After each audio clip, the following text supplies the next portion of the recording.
Las opiniones expresadas en este programa son responsabilidad de quien las emite.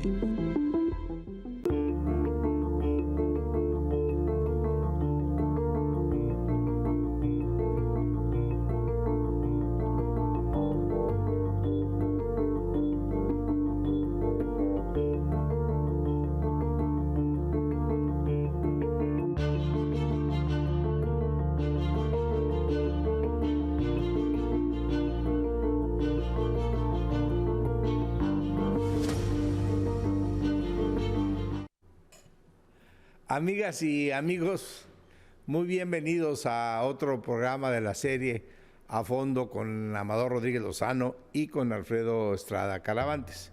Hoy con la distinguida presencia del doctor, Ya, doctor.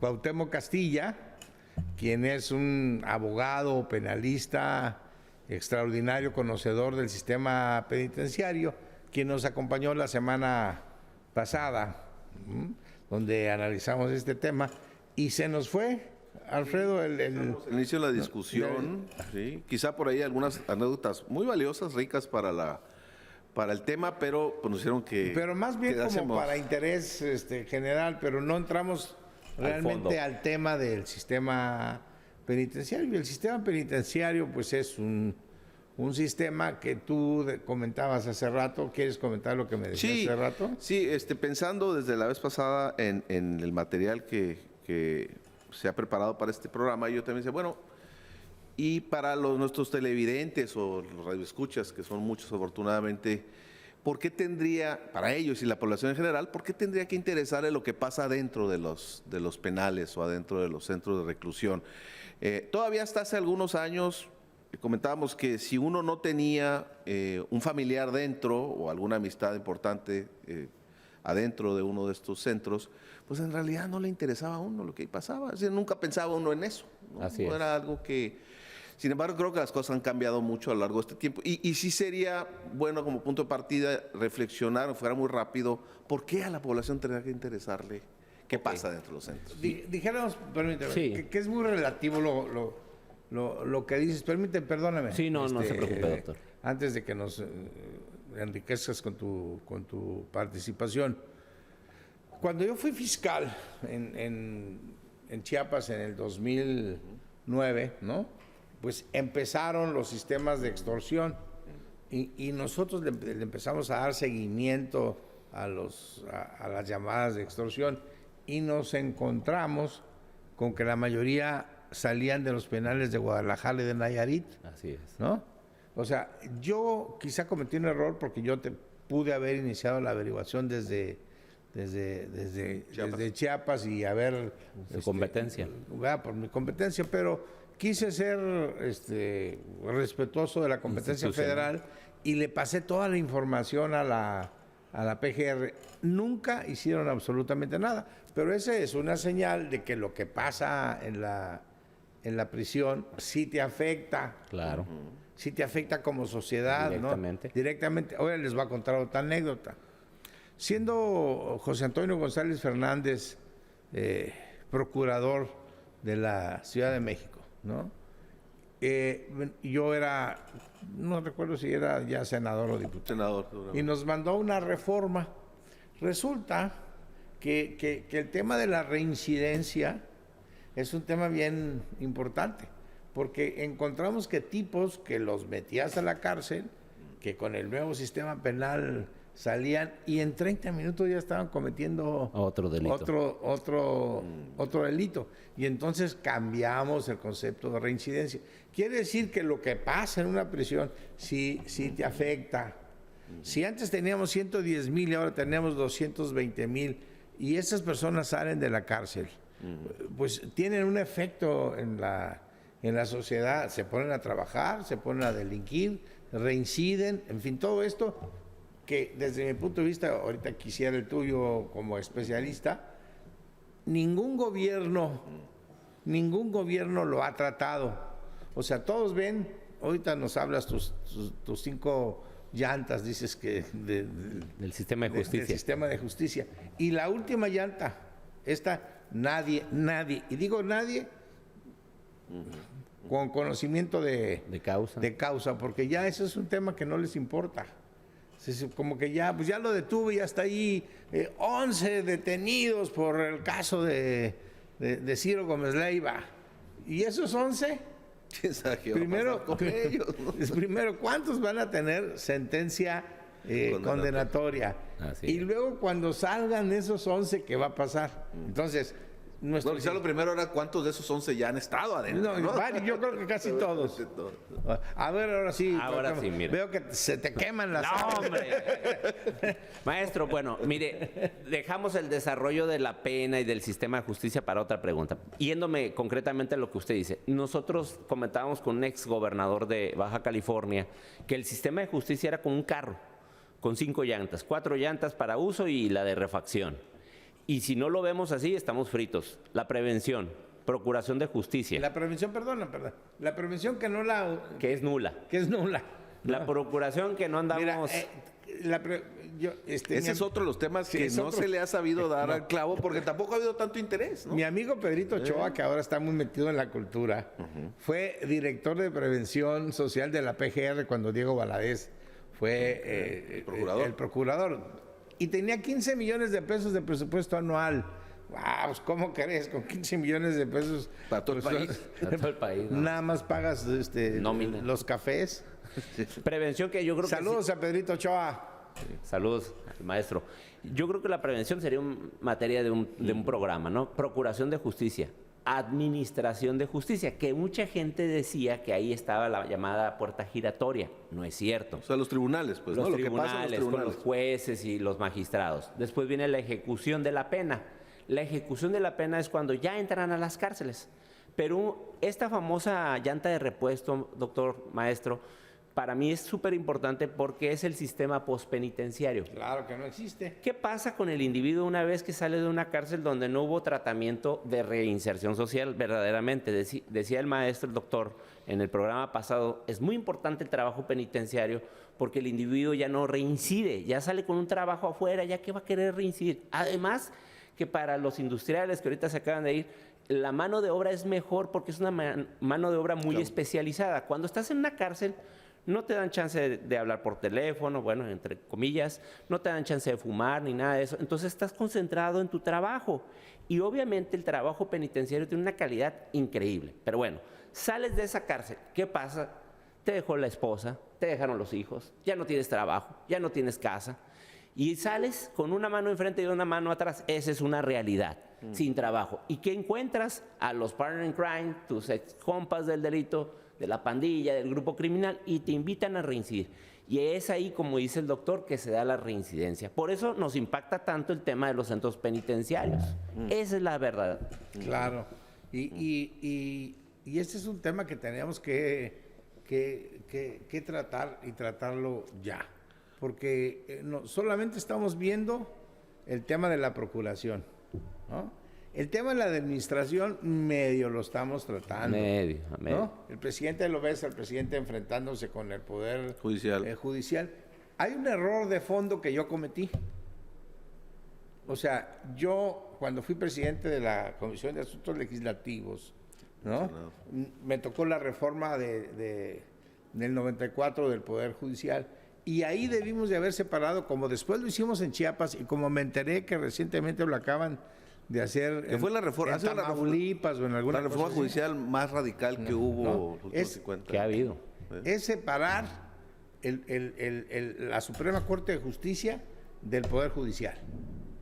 ¿No? Es decir, un presidente de la Suprema Corte de Justicia y un presidente del Consejo de la Judicatura que organice, administre, sancione, premie al Poder Judicial. No, hombre. Son dos poderes que deben separarse. Totalmente. Porque le das mucho poder al presidente de la Corte. de la Corte.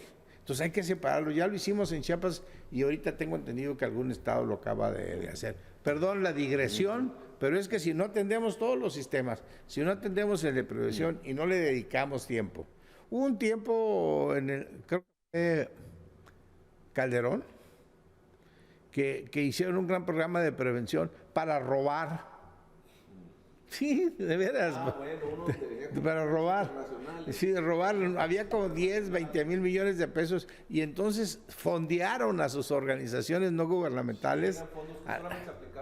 Organizaciones no gubernamentales, pero que tuvieran como propósito, aunque fuera indirecto, el contribuir a la prevención del delito, ¿no? Entonces las ONGs del PAN surgieron y se Sí, en un año yo recuerdo que le presupuestaron 100 millones de pesos a Tijuana. Sí, y entonces le dieron, entonces fue cuando se pintan Cuando se hizo la ciclovía que está por ahí, maltrecha muchas todavía, cosas ¿no? de esas que se desperdició dinero. Inútiles. Pero realmente fue un mecanismo del PAN. Que no se asusten de la estafa maestra. Es exactamente como la estafa maestra, nada más que en lugar de universidades utilizaron organizaciones no gubernamentales Así para es. bajar dinero para el PAN. Entonces, ese programa de prevención del Cero. delito no funcionó. Ahora, el de procuración es uno de los que más o menos... Va trabajando, ¿no? Porque pues no lo pueden parar, la investigación del delito, imagínense ustedes. El tema, yo he hablado también con encargados de la Procuración de Justicia y les he dicho, es necesario la especialización de la gente del Ministerio Público Fiscal, como ahora se le llama.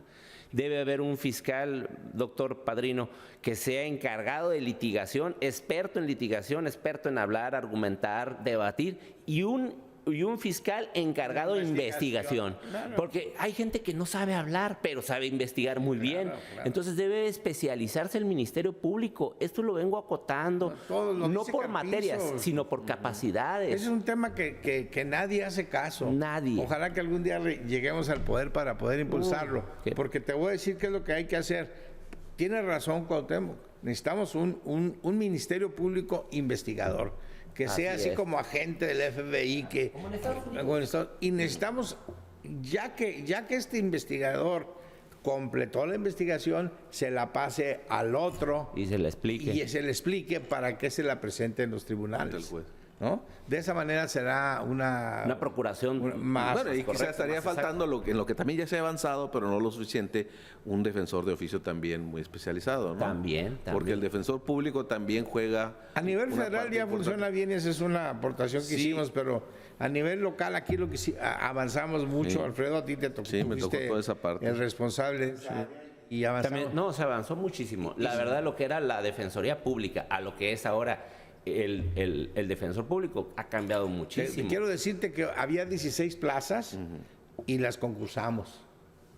No, pues. O sea, nada de que Sí. meter a mis cuates, no, las concursamos. Como A ver, debía. Bueno, de hecho, cuando llegamos había muchas plazas ocupadas de gente que nunca había litigado. trabajado No, directamente. y fue de- nunca se había parado en un tribunal, y fue ahí precisamente en la Defensoría de Oficio Donde se abrieron varias cloacas. donde se abrió la corrupción y nos dijeron que el PAN les quitaba el 2% de su salario para dárselo a una fundación que era del PAN. De ahí surge precisamente, y nosotros no lo buscamos, la gente nos La fue- versión mismo de la que nos Defensoría, fue- la que sí trabajaba, muy resentida, porque ellos veían que, por un lado, había mucha gente que no trabajaba, que tenía plazas, digamos, decorosas, y por otro lado, a los que trabajaban, además, les obligaban a donar, ¿no? Parte de su sueldo para... Otro punto, doctor maestro, para que funcione la Procuración de Justicia, considero yo que lo que es la Dirección de Periciales y el CEMEFO deben de salir tanto de la Fiscalía como del Poder Judicial y fusionarse y generar un instituto de investigaciones forenses. Eso es importante porque le da credibilidad a la investigación. Ya lo hicimos, pero está la iniciativa. Está la iniciativa presentada por Jaime Bonilla, pero resulta que curiosamente el Poder Judicial Se niega. se opuso. Sí. Pero cuando- vehementemente. Vehementemente, sí. Pero es un error que ellos tengan el CEMEFO, ¿eh? Es un error para constitucional. quitarles una carga para que se dediquen nada más a Administrar justicia. Sí, pero como, no sé, no quiero, no quiero opinar de algo que realmente no sé. Lo único que sé que la consecuencia fue que se opusieron y bueno, pues se detuvo. Pero hay una... También te copiamos, ¿eh? Sí, sí me acuerdo. No, no es cierto. No, O sea, yo contribuí con unas ideitas. Bueno, unas ideas muy pequeñas. la versión pública que presentaba el Poder Judicial era que estos organismos eran auxiliares de la justicia y que deberían de permanecer neutrales, no en manos o en la esfera de competencia de la Fiscalía en ese caso, que era una de las partes, ¿no? La acusadora, nada menos, Claro. del proceso. Entonces, esa fue la razón Yo, por la que yo siempre ellos... estuve en contra, mi querido Titi, te envío un saludo muy afectuoso, pero yo siempre estuve en contra de que asuntos periciales estuviera... Totalmente de acuerdo con usted. ¿no? Debe ser autónomo. Creamos un instituto en Chiapas. Mira, hay 2 homicidios bien importantes que encontramos en Chiapas gracias al trabajo pericial. En uno, ¿no? Donde a través de esas cintas cafés, resulta que habían matado a alguien y le habían puesto cinta café. Cinta canela. El té canela famoso. Canela. Pues resulta que según los expertos periciales, esas cintas canelas son como las huellas digitales. No hay ni una que sea igual. ¿no? Sí, sí. Y ya les pasamos mal un tip aquí Más a los malhechores. a los malandros. No hay ninguna que sea igual. Entonces fueron a la casa del asesinado y encontraron que en el baño de la casa se le salía agua y estaba forrado con este tape. Con la cinta canela. Café canela. Oh. Y lo sacamos y resulta que era el mismo y encontramos que una comparativa. el homicida era la hermana del estudiante de medicina, algo terrible. Pero bueno, todo eso se hizo a través del programa de servicios periciales. No hay laboratorios. No hay preparación. No. Tiene que ser un tipo, se va a oír mal la comparación, un tipo de CSI. Rápido la gente lo entiende un cuando es instituto así. de investigaciones forenses que esté preparado, que sea autónomo, que tenga su propia administración, pero sobre todo que sean investigaciones científicas. Eso le va a dar certeza al proceso penal y seguridad que el día de mañana el imputado no va a salir en libertad por una mala administración y una mala investigación de justicia. A ver, pero una pregunta para que seguramente la tiene alguien dentro del público. Con la cantidad de homicidios, por ejemplo, que hay ahorita en Baja California, ¿habría alguna estructura de investigación que se diera abasto? Mire, fíjate que curiosamente con la administración pasada se empezaron a aplicar, con la administración de ustedes, de nosotros, se empezó a aplicar los protocolos para la investigación de feminicidios. No se aplicaban. Hay protocolos estandarizados a nivel internacional.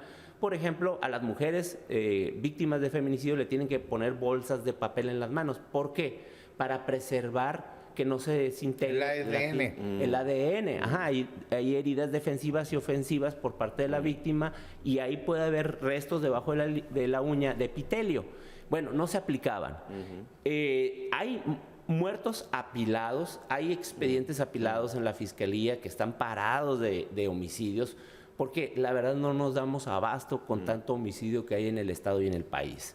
Definitivamente sería, como dijo el doctor, quitarle una carga a la Fiscalía, quitarle una carga al Poder Judicial.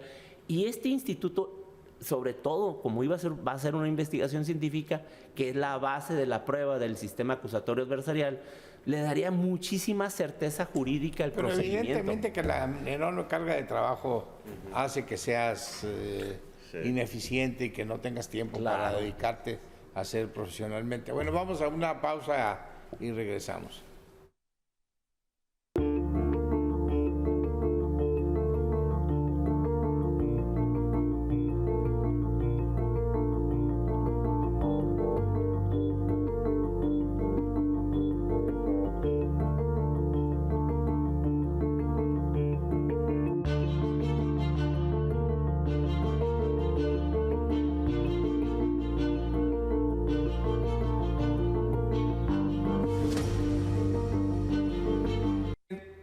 Vamos a tratar de referirnos al sistema penitenciario de Baja California. El sistema penitenciario, pues, desde el famoso pueblito, con las celdas con jacuzzi, con prebendas, con venta de droga al interior, con autogobierno, con todos los problemas, con un tema que se llamaba sobrepoblación.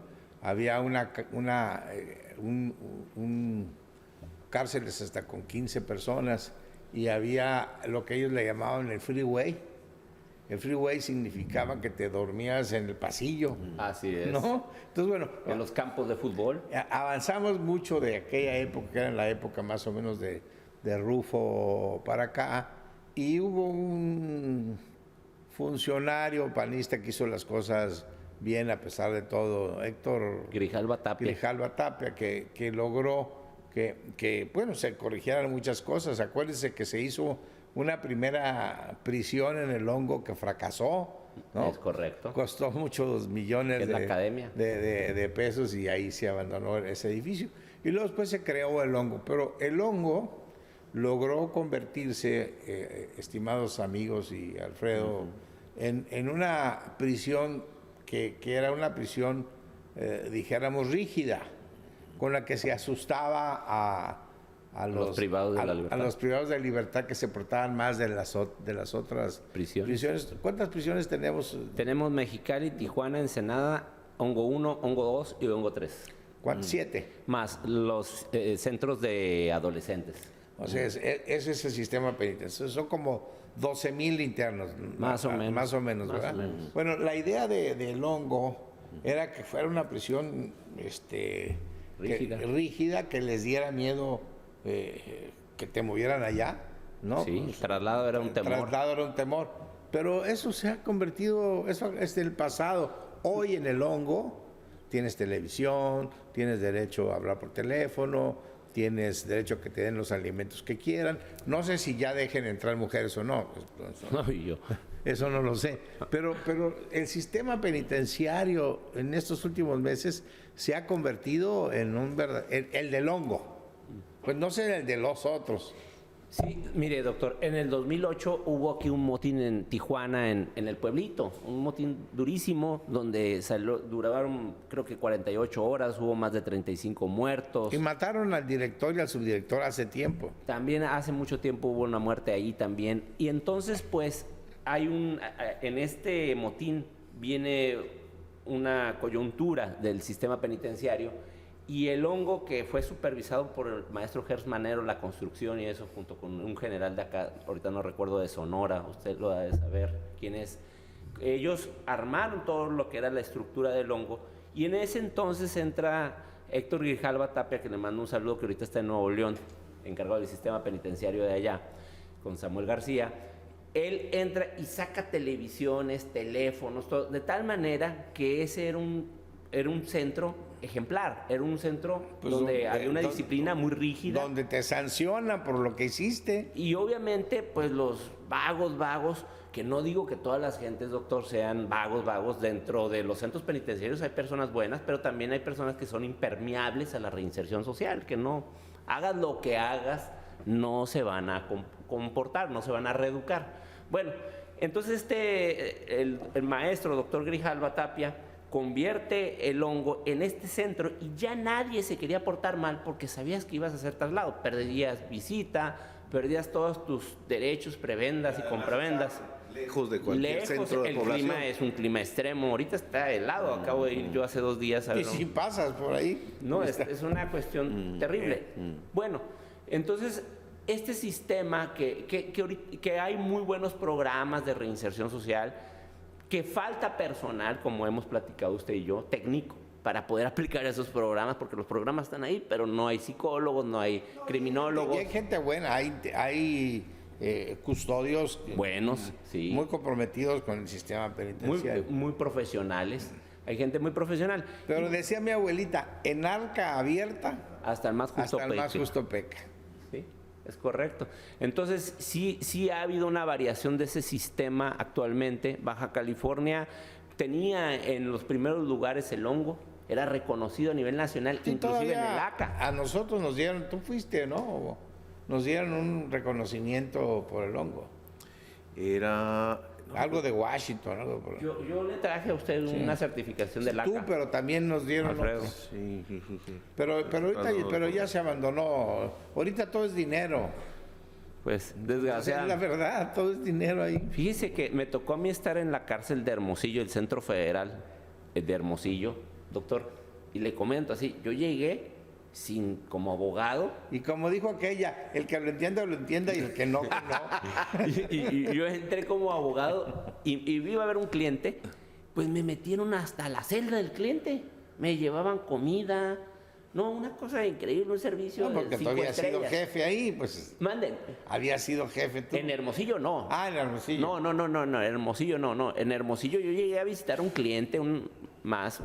Y, bueno, yo ni sabía cómo funcionaba. Había un día de visita para los amigos, cuando eso va en contra de los reglamentos de los O sistemas sea, está muy penitenciarios. relajada ahí la disciplina. Súper llamarle de alguna relajadísima. manera. No me revisaron. Entré con teléfono celular ahí en Hermosillo.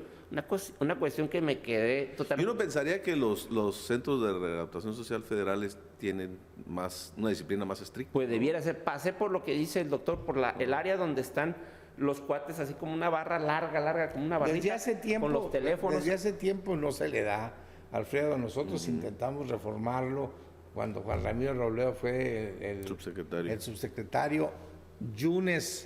Miguel Ángel Yunes era el director general de readaptación y prevención social. Lo más que logramos fue que ya no hubiera una persona, porque antes una persona era la que decidía si te preliberaban o no te preliberaban. Logramos irnos al juez de ejecución de... Es una maravilla eso.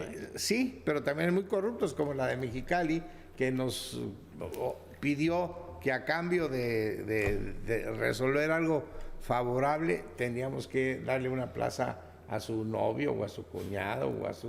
¿no? Sí me acuerdo de ese escándalo. Yo ya no estaba ahí con ustedes, pero sí vi las noticias, algo así. No, es como todo, doctor. Hay gente buena, también hay buenos jueces de ejecución. Sí ha ayudado mucho el sistema de ejecución penal.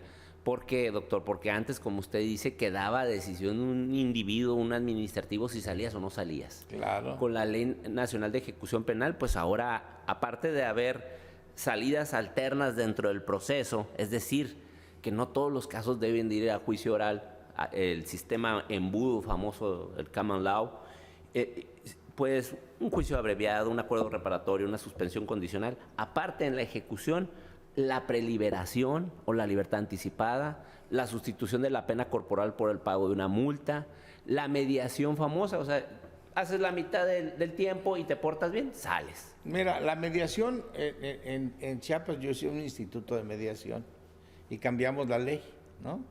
Y obligamos a que todos los casos menores de cierta cantidad, a ver, antes de que vengas a hacer una denuncia al Ministerio Público, vete ahí enfrente y trata de mediar una solución. Estas denuncias para obligar a la otra persona No, pues a llegar que a un acuerdo. Hay ¿no? muchas denuncias, hay muchos procesos, desgraciadamente vemos que son chantajes, ¿no? Pues, Inclusive esa es la pleitos palabra. entre familia, entre vecinos, que son tonterías. que No, y déjame decirte otra cosa.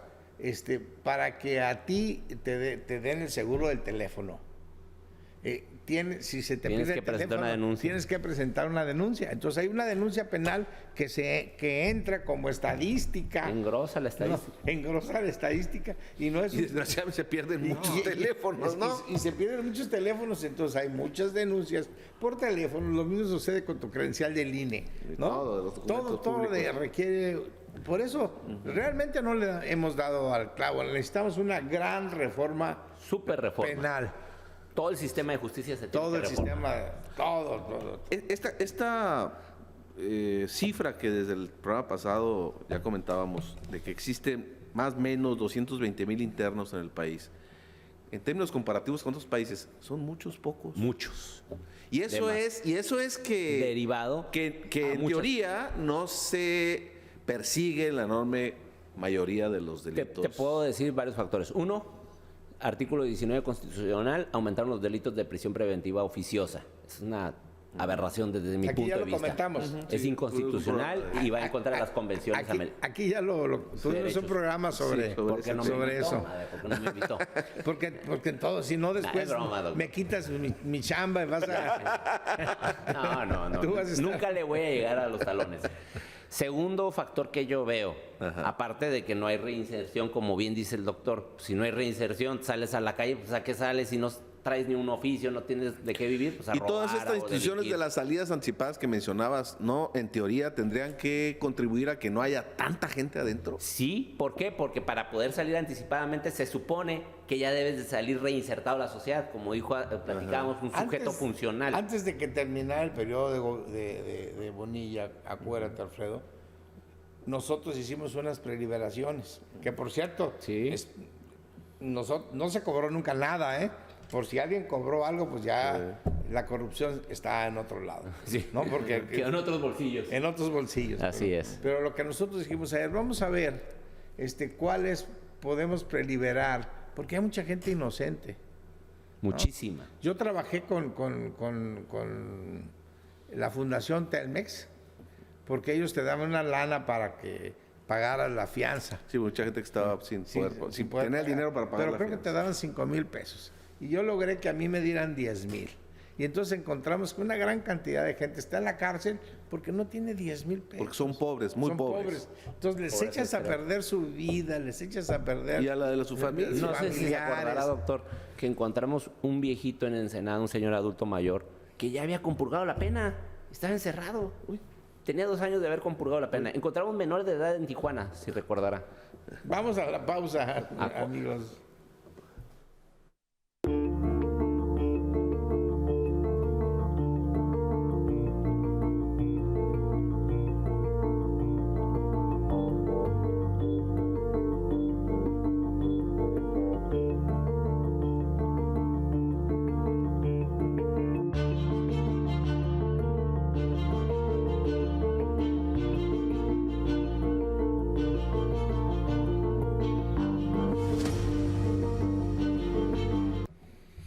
No quisiera que termináramos este programa, ya no sería conveniente un tercero sobre prisiones, aunque el tema da para más.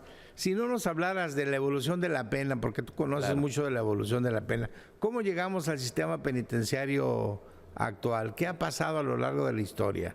Bueno, primeramente, doctor, llegamos a la época de la venganza privada, donde el hombre antiguo, prehistórico, tenía el ejercicio de la acción penal en sus manos. Me decías algo Si tenías la fuerza para vengarte, te vengabas. La famosa ley Talios o ley del talión, el ojo por ojo, el diente por diente.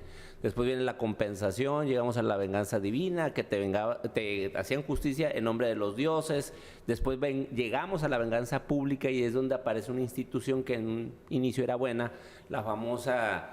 se me olvidó. Santa Inquisición. La Santa Inquisición. Esa nunca fue buena, amor. En un principio se llamó Santo Oficio y el objetivo era evangelizar. No, lo usó la reina Isabel la Católica para atacar a los judíos y a todos los A contrarios. los protestantes, a todo aquel que se considera en contra de la Iglesia, Católica. Totalmente de acuerdo. Y ahí ustedes tienen un mural muy bonito donde se ve la rueda, se ve el potro, todos los instrumentos que usaban para ejecutar.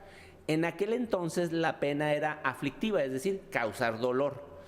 Los romanos eran ejemplificativos, maestros del pragmatismo penal, ellos ejemplificaban. A ellos no les importaba si te resocializabas, reeducabas, no, ellos para que nadie volviera a cometer un delito, ejemplificativamente te castigaban en el famoso circo. A los demás. Te aventaron con una espadita contra 6 leones, ¿no? A pelear. Después viene ya el periodo humanitario, que conocemos todos con Carrara y eso. Y la pena, después de volverse aflictiva, retributiva, es decir, regresar el mal con peso y medida, se vuelve reeducadora. Vamos a reeducar al individuo. Después de reeducar, vamos a resocializarlo. Y después vamos a rehabilitarlo hasta llegar a la famosa reinserción social, que es donde supuestamente estamos, ¿no? Supuestamente porque, pues, desgraciadamente no estamos. Yo me he alejado mucho de esos temas que estudié mucho en la facultad y en el Instituto de Investigaciones Jurídicas, pero ¿quiénes ahora se dedican a eso? ¿Quién habla de humanizar la pena? ¿Quién habla de la reinserción? ¿Cuáles son los métodos de la reinserción? ¿Cómo la trabajas? ¿Cuánto te cuesta? Porque pues, estamos hablando de medidas políticas, administrativas, que requieren de dinero. Por ejemplo, sales de la cárcel y tienes en Estados Unidos, ¿no? Tienes un inspector, un oficial que te recibe y te dice, a ver tú, Amador Rodríguez, ya te conseguí chamba de mecánico aquí. Y ahí vas a estar de mecánico y todos los días a las 8 de la noche tienes que reportarte. Así es. Y te voy a estar siguiendo. Y si fallas un día, te regresa a la cárcel. Así es. ¿No? Pero eso cuesta, esa estructura claro. administrativa cuesta. Claro, primero que nada, como usted bien dice, doctor, para poder darse esa reinserción tienes que darle trabajo al privado de la libertad, tienes que enseñarle un oficio, porque si era ratero porque no tenía ninguna profesión, oficio, trabajo, bueno, tienes que darle un oficio, un medio de vida. Después tienes que reeducarlo. ¿Qué significa esto? A lo mejor él creció con un papá narco, una mamá narco, un hermano narco, pues eres un narcón. Hay que hacer una reinversión de valores, reinvertirle los valores a ese individuo. Después tienes que enseñarlo a vivir en sociedad, a respetar a las figuras de autoridad. No respetan a la policía, vemos ahorita los narcocorridos, vemos cómo los niños le hablan a los policías. Hay un video ahí en TikTok donde sale un niño aventando una pedrada grande a un policía. O sea, esa falta de respeto hacia la autoridad, hacia los padres, hacia las figuras comunes de autoridad que no se dan. Después al individuo, perdón. Sí, no, adelante. Al individuo, después de reeducarlo, como usted dijo en el programa pasado, en la noche te ingresas a la cárcel y en el día sales a trabajar. Esa ya es la reinserción, ya estás con un pie adentro y un pie afuera. Y eres un sujeto medianamente funcional a la sociedad, ya no eres un delincuente. Posteriormente viene el sistema postpenitenciario que comenta usted bien, doctor, que aquí hace falta un oficial de libertad condicional que salga y te esté checando, te diga, mira, ahí vas a vivir, ahí vas a trabajar. Si fallas, si consumes drogas, alcohol de forma desmedida, o dejas de ir al trabajo, adentro, ¿no? O dejas de cumplir con tu trabajo. Trabajar. Entonces, esa vigilancia, esa observancia hacia el privado de la libertad, intramuros y extramuros, realmente no se da en nuestro país. No, no se da. No, pero tú diste en el clavo de que buena parte de los problemas de un sistema así en muchas partes del mundo son los recursos, ¿no? Porque luego sí vemos algunas veces documentales sobre cómo son las prisiones en los países nórdicos, ¿no? Que parecen hoteles, ¿no? Y que la mayoría son prisiones de noche nada más, que en el día salen y van a trabajar. Bueno, el sistema pero también económico. muchas son privadas, Alfredo. Sí, pero el sistema, ahí lo que sí hay es dinero del Estado, pero además una economía que lo permite, Mira, ¿no? Una economía buena y pocos habitantes. Siempre nos hemos opuesto a esto cuando yo tuve responsabilidades públicas.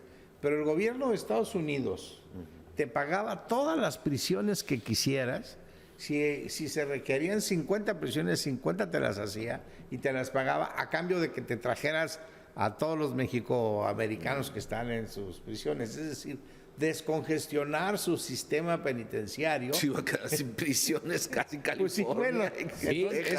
eso era lo que buscaban. Lombo, Los Ángeles. Y hubo mucha gente en el tiempo de Calderón que les pareció atractiva la idea. Nosotros siempre nos opusimos de esa idea porque era perder totalmente la soberanía y estar cuidando a los delincuentes norteamericanos. Llenar de delincuentes México. Sin embargo, en el tiempo de Calderón se dio las famosas privatizaciones. PP se llaman, prisiones privadas. Prisiones privadas, donde yo voy contigo al gobierno y te digo, yo te hago una prisión, ¿no? Yo la hago, yo le meto la lana, yo meto la gente, yo pago los sueldos, todo, y tú nada más me pagas por reo. Y esas prisiones son las más caras de México. Es una enorme... Una especie de concesión, ¿no? Pues es una concesión. No jurídicamente hablando, sino creo el que mecanismo, ¿no? 3,000 ¿qué cuestan? 3,000 y tantos pesos por PPL. O sea, el gobierno le paga a los privados por cada que uno. hace la prisión es un negocio. Y los privados se encargan de todo adentro. ¿No? Administración. Todo. Hay 10 prisiones así en el país. En México y se ha convertido en un gran negocio. La verdad es que el gobierno federal siempre anda dejando de pagarle a los estados. Aquí durante muchos años no le pagaba, creo que nos pagaba 50 pesos por reo federal y tenía años que no te pagaba eso. Dineral. Debían un dineral. Es un problema permanente. Entonces el sistema financiero presiona mucho los sistemas de procuración. Sí, por lo que hemos platicado también acá, en toda aquella cadena de la justicia, la parte de la ejecución es la que los gobiernos, digamos, menos urgencia le ven, ¿no? Menos Así urgencia, porque todo lo demás, pues sí, la Y presión. nadie ve, políticamente no es Políticamente no está redituable, ¿no? nadie ve lo que está pasando en las prisiones hasta que explota, Hasta que explota, el problema. Ahorita hay televisiones, ahorita hay entradas a cualquier hora, ahorita te comes lo que quieras, ahorita, porque todo lo cobran. ¿Quién se está quedando con ese dinero? Eso sí, ya, no sé, pero eso debería de hacerse una investigación, porque tarde o temprano el asunto va a tronar. Como en todas partes, ¿no? Vimos la fuga de... ¿Qué fue? ¿Tamaulipas hace poco? No, la de No, Chihuahua. Chihuahua, perdón, Ciudad Juárez, ajá. Donde No, pero digo, al final de cuentas había cajas fuertes adentro. tenemos un sistema donde ya no se le tiene respeto a la autoridad, y no se le tiene respeto a la autoridad porque si tú le das 50 pesos a un custodio porque te haga algo, pues ese se vuelve tu gato. Ya es tuyo. Es tuyo. No es tanto empleado. los 50 pesos, sino es que todo el esquema de autoridad se relaja. Dinos qué pasó recientemente en Mexicali cuando ahorita que detuvieron a una persona. El día de ayer, creo que fue, hubo la detención de un importante capo de una organización criminal en Mexicali. Y bueno, llegó un grupo a parecer armado, le chocan a la patrulla donde lo trasladaban a la cárcel y lo bajaron y lo rescataron. Pero ya pasó también hace como 8 meses o un año y medio. También alguien con una gran cantidad de armas que estaba en una taquería. Igual sucedió. Ya no hay respeto a la autoridad. No, lo que acaba de Desde el pasar en momento que la Sinaloa. autoridad recibe dinero, Culiacanazo. Recibe dinero, salario, se convierte en un empleado. Así es. ¿No? Digo, la corrupción siempre ha habido, pero a mí me decía un agente de la Policía Federal, mire, Elic, siempre ha habido corrupción, nada más que antes, si nosotros agarrábamos a la banda, negociábamos el punto, pero ahora se convierten en empleados porque les pagan Así es. semanalmente, Así mensualmente. es. Esa es Ya están en una nómina. en una nómina. Y antes no. Se vuelve una ¿no? relación patronal. Antes tú agarrabas una banda y te ofrecían dinero y ya tú sabrías si la dejabas o no la... Así es. Era una corrupción administrativa. No digo que estuviera mejor. No estaba peor, mejor, no. Pero efectivamente no eras empleado No eras- de ellos. Y el contrato era, si te topo en otra cosa, te friego. Y nada más era por eso. Pero si y te luego- vuelvo a agarrar en otra cosa, te friego. Había miedo a la Y policía. había control y había respeto. Matar a un policía, Puta, matar a un comandante. Bueno, matas comandantes, gobernadores, no mataron al gobernador. Eran los intocables. Al exgobernador de Jalisco, Aristóteles. En un libro de don Luis Rodríguez Manzanera, criminólogo, Sí, lo conozco. de hace como 20 años, decía, 30 años, personas que no eran víctimas o no eran parte de la victimización, ponen los policías, los soldados, no hombre, ahorita son los que están en primer lugar, Pues los miembros de las fuerzas Bien. policíacas. Te agradezco mucho. Vamos a pasar a otro tema. Ok. También puedes opinar, ¿no? Pero me pareció un cinismo, Alfredo Cuauhtémoc, una nota de hace unos días donde dice Kiko Vega puede ser senador o diputado si lo impulsa su amigo Krill. Señores, esa es una vergüenza. Hay una denuncia penal en contra de Kiko Vega que yo presenté iniciando La administración la del gobernador administración el 19 de noviembre del 2019, o sea, tan solo unos días de haber iniciado, ¿no? El señor contrató 91 empresas fantasmas y además pidió dinero en el banco porque no había Hombre. para pagarles. Están los cheques, están las transferencias. Visitamos Los domicilios de las domicilios supuestas de- empresas. antes de hacer la denuncia, yo hice eso, mandé a la gente, sacaron fotografías, encontraron que no había casa o que si eran, Que no existían Eran las fantasmas. no empresas. existían las Eran empresas, fantasmas. eran fantasmas, que se hizo 1,224 millones de pesos donde estaba involucrado Kiko Vega, donde estaba involucrado Loreto Quintero, el anterior secretario de Finanzas Antonio Valladolid. O sea, había eso sí, Todo un contubernio. todo un contubernio. ¿no? ¿Qué pasó con esta denuncia? No sé qué pasó. Hizo unas declaraciones nuestra gobernadora hace un tiempo, cuando le preguntaron sobre el tema, y dijo que la denuncia estaba mal planteada, que no servía. Palabras más, palabras menos. Lo cual se ve que le echaron mentiras, ¿no? Que la denuncia fue muy profesional. Yo la tengo, gobernadora, ¿no? Pero además, con todos los elementos. Con ¿no? todos los De prueba. elementos. Pero además, si hubiera imperfecciones, pues hay que ampliarla. Claro, no, y aparte aquí opera, perdón que lo interrumpa, doctor, la suplencia de la deficiencia de la queja en materia penal, y usted lo sabe, y además es un principio general del derecho que la Fiscalía o la Procuraduría, o como le quiera llamar usted, el Ministerio Público, es el titular de la investigación. O sea, usted denuncia los hechos, ellos tienen que investigar. O sea, por principio de cuentas, ¿de qué tiene que hacer una investigación? Esté mal o bien hecha la denuncia, pues ese no es motivo para no investigar. Sí, claro, por eso me extrañó mucho la declaración de la gobernadora cuando le preguntaron, oiga, y lo de Kiko Vega, no, pues la denuncia fue muy mal hecha. Y efectivamente, supongamos que hubiera sido mal hecha, la obligación de ese talentosísimo, tiene el más brillante fiscal del planeta, debió de haber hecho una investigación, ¿no? Investigación con esos mismos Porque elementos. tenemos los elementos, ahí está el dinero. Ya si derivado de la investigación. Gobernadora, tú eres una gente que te interesa, ya lo dijiste, te interesa a los que menos tienen.